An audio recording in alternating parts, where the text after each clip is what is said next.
नमस्कार, मैं उत्कर्ष। आप देख रहे हैं स्वर्णिम संकल्प। अभी हमारी मौजूदगी है राजधानी लखनऊ में। राजधानी लखनऊ के हृदय कहे जाने वाले क्षेत्र हजरतगंज में हमारी मौजूदगी है। दारुल सफा क्षेत्र है। हम आज जानने आए हैं कि जो महाकुंभ प्रयागराज में चल रहा है, वहाँ पे जो तमाम असुविधाएं हो रही हैं, उसको लेकर के आम लोग क्या सोचते हैं। जिस तरीके से वहाँ पे तमाम भगदड़ हुआ, दो जगह पे भगदड़ मची, एक संगम नोच पे भगदड़ मचा, एक झूसी में भगदड़ मचा। लेकिन जो सरकार है, जो प्रशासन है, वो एक जगह के ही भगदड़ को प्रेस कॉन्फ्रेंस के माध्यम से बताए। वो तो जब पत्रकारों ने वहाँ पे पड़ताल किया तो उनको पता चला कि बस संगम नोच पे ही नहीं, झूसी में भी भगदड़ हुआ था। और झूसी में जो भगदड़ हुआ था वो संगम नोच से कहीं ज़्यादा भयावह था, क्योंकि झूसी में जो भगदड़ हुआ था उसके बाद वहाँ से लगभग 7-8 ट्रॉली भर के जो चप्पल था, कपड़ा था, बैग था, इस तरीके के जो सामग्री थे वो वहाँ से ले जाया गया। इसको लेकर के जो आम लोग हैं वो क्या सोचते हैं, हम यही जानने निकले हैं। क्या नाम है आपका? हरद्वारी लाल मिश्रा। हाँ, कहाँ के रहने वाले हैं? यही लखनऊ रहे। लखनऊ के रहने वाले हैं। महाकुंभ की जो व्यवस्था है एक तरीके से अस्त व्यस्त हो गई है पूरी तरीके से, उसको किस रूप से आप देखते हैं? व्यवस्था तो सरकार ने अपने हिसाब से ठीक, जहाँ तक समझ में ठीक की थी, लेकिन भीड़ जो थी वो तो बेशुमार है। और भीड़ में क्या है, कोई उपद्रवी तत्वों का खेल है या आकस्मिक ये घटना हुई, लेकिन जो घटना हुई वो बहुत दुखद हुई। आप ये बताइए, माननीय मुख्यमंत्री योगी जी लगातार चीख चीख के चिल्ला चिल्ला के कह रहे थे कि भैया हम 100 करोड़ लोगों की व्यवस्था किए हैं। उनका स्टेटमेंट है। योगी जी ने कहा तो हम तो 100 करोड़ लोगों की व्यवस्था किए हैं। और वहाँ पे अगर करोड़ों की संख्या में श्रद्धालु पहुँच गए, जिस तरीके से उन्होंने घोषणाएं की थी, तो इस तरीके से प्रशासन की लापरवाही देखने को मिली कि बहुत लोगों का जान चला गया। जो दिखा रहे हैं उससे भी ज़्यादा बताई जा रही है संख्या। योगी जी आदेश दे सकते हैं। हाँ। लोगों को। हाँ। योगी जी जो कुछ चाहते भी, अगर सच्चाई भी है तो आदेश दे सकते हैं। उस आदेश का पालन सही तरीके से करें या ना करें, ये तो उन अधिकारियों कर्मचारियों पर निर्भर होता है। तो अधिकारी प्रशासन की फेलियर मानते हैं? प्रशासन फेलियर होगा ही। हाँ। वो कभी होगा कि हुआ है? हुआ है, बिल्कुल। पूरी तरीके से प्रयागराज में जो प्रशासन है वो फेल हो गया है। प्रशासन फेल हुआ। प्रशासन फेल न होता तो ये दुर्घटना इतना खेल नहीं था जितना हो गया खेल। प्रशासन की कोई परवाह नहीं हो। प्रशासन तो खिलवाड़ समझता है अपने लिए, और नौकरी से किसी सरकारी आदमी की जानी नहीं। योगी जी पर भी सवाल उठाए गए कि जो भगदड़ हुआ, भगदड़ के बाद भी वो तमाम ट्वीट करते रहे और उसमें क्या कहते हैं, भयभीत ना हो, इस तरीके से अफवाह के चक्कर में ना पड़े। एक तरीके से उन्होंने जनता को बताया नहीं कि हाँ भगदड़ मचा है, इतने लोग मर गए हैं। एक तरीके से उसको छुपाया। ऐसा जो है तमाम जो साधु संत हैं वो भी कह रहे हैं, हमारे जो शंकराचार्य हैं अविमुक्तेश्वरानंद जी, वो भी कह रहे हैं और कह रहे हैं कि योगी आदित्यनाथ जी को इस्तीफा दे देना चाहिए। अब योगी आदित्यनाथ जी को इस्तीफा कौन, वहाँ के शंकराचार्य कहें इस्तीफा दो भाई, और कौन कहेगा इस्तीफा देने के लिए? योगी बाबू जी मिलेंगे ना हमको? अरे योगी मिलेंगे, मिलता कोई नहीं, सत्ता पर जो बैठ जाता है मिलता है। शंकराचार्य जी कह रहे हैं कि योगी आदित्यनाथ जी को इस्तीफा दे देना चाहिए, सही कह रहे हैं? देखिए, योगी जी धर्म का अग्रदूत है। हाँ योगी भी हैं, जी संत भी हैं, जी और एक सर्वोच्च कुर्सी जी जिसमें धर्म भी है, वो काल है कुर्सी। भूतकाल, वर्तमान काल और भविष्य काल का जो सृजन करती है, उस कुर्सी पर जो हमारे सामाजिक विधा का संचालन करती है, जो हमारे सामाजिक विधा का मार्गदर्शन करती है, जो हमारे सामाजिक विधा का पर निर्णय लेती है। अब इन तमाम बातों को लेकर के अगर धर्म के पैरे से, अगर मान लीजिए योगी आदित्यनाथ के धर्म और उसके निष्ठा का अगर हम मूल्यांकन करते हैं, तो जो धर्म और निष्ठा की हम बात करते हैं, जबकि धर्म के अग्रदूत है। मैं पहले ही आपको ये शब्द लाया था कि धर्म के अग्रदूत थे आदित्यनाथ जी। उत्तर प्रदेश के वर्तमान में मुख्यमंत्री हैं योगी आदित्यनाथ जी, उत्तर प्रदेश के मुख्यमंत्री के चेयर से इन्होंने पूरे हिंदुस्तान का आह्वान किया। बिल्कुल। उसमें इनके मंत्री भी शामिल थे, इनके संतरी भी शामिल, पूरा प्रशासनिक सिस्टम भी शामिल था। इन्होंने देश को विश्वास दिलाया कि हम महाकुंभ में आपका समुचित सुरक्षा, रखरखाव, बिल्कुल, आय और व्यय का जो भी व्यवस्था होगी वो इन्होंने कहा कि इसका सरकार हर आपके सिस्टम का साधन मुहैया कराएगी। बिल्कुल। भाई ठीक है, आपने किया, पूरा देश का विश्वास हुआ। आपने 10,000 करोड़ रुपया समथिंग आपने महाकुंभ पर सरकार का महाकुंभ के नाम पर, आयोजन के नाम पर, अपने व्यवस्था संचालन के नाम पर आपने ट्रांसफर भी किया।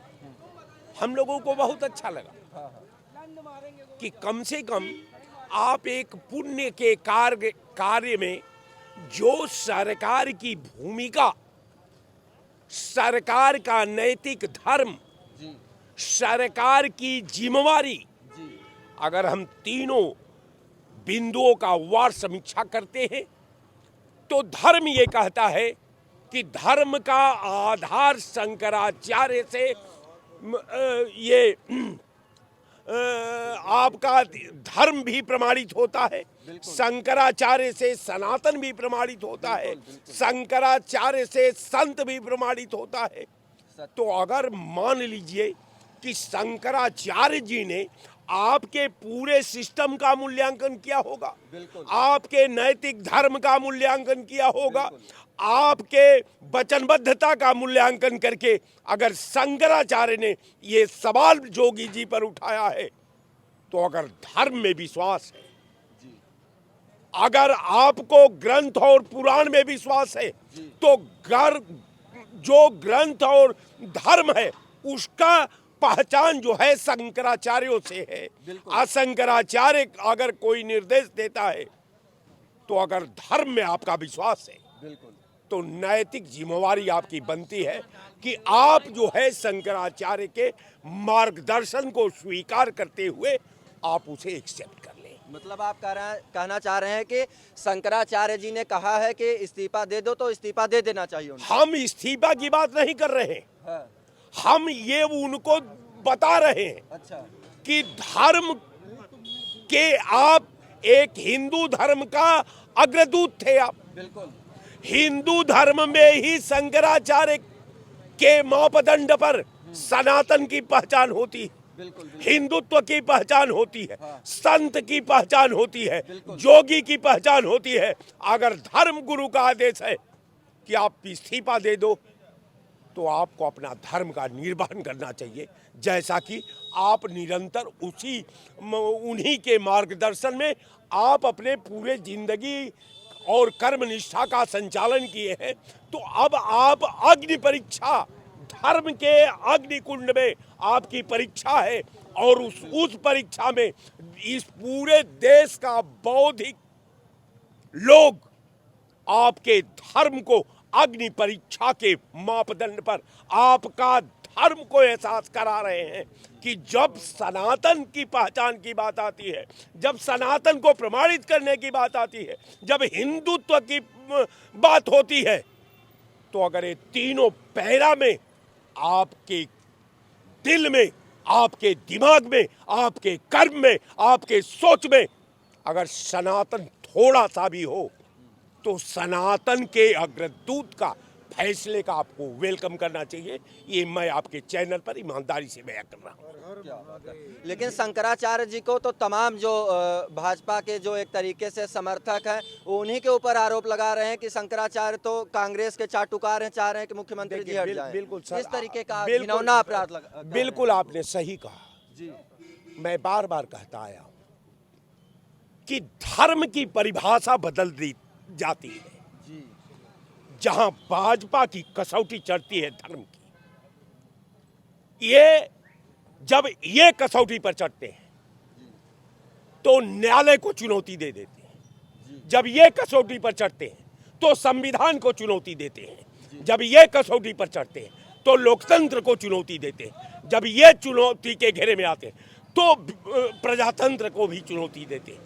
तो इनका राम, मैं बार बार आप लोगों के चैनल पर कहते आया हूं कि जिस राम को हम देखते, जिस राम ने हमको बनाया, जिस राम ने कायनात का सृजन किया है, जिस राम ने एक मानव जात को एक संघीय ढांचा में बांध करके जीने का मार्गदर्शन दिया, वो राम को ये नहीं मानते, ये वो राम को नहीं मानते, ये वो राम को मानते हैं जिस राम को मोदी जी ने लाया है।